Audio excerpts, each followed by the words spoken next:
Welcome to the Rim Break Rodeo. We hope this video helps. You'll begin by checking two essentials, Realme UI and Android version, because menus differ.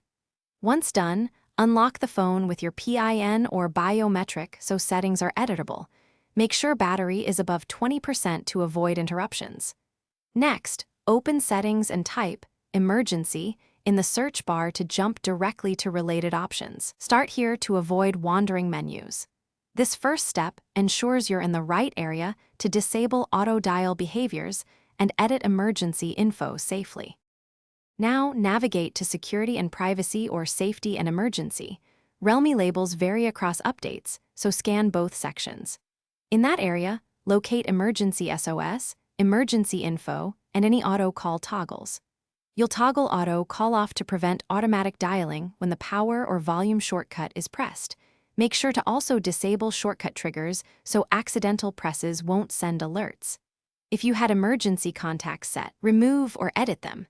This stops the phone from notifying or calling others automatically. Finish by rebooting the phone so the system applies the toggles. Once it restarts, test the physical shortcuts carefully without expecting calls to go out.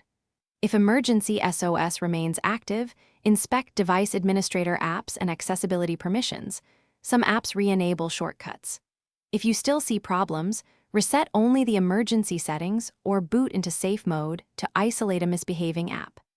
As a last resort, backup data and perform a factory reset, but only after confirming you've exhausted app and permission fixes. Thanks for watching. Consider subscribing if we helped you.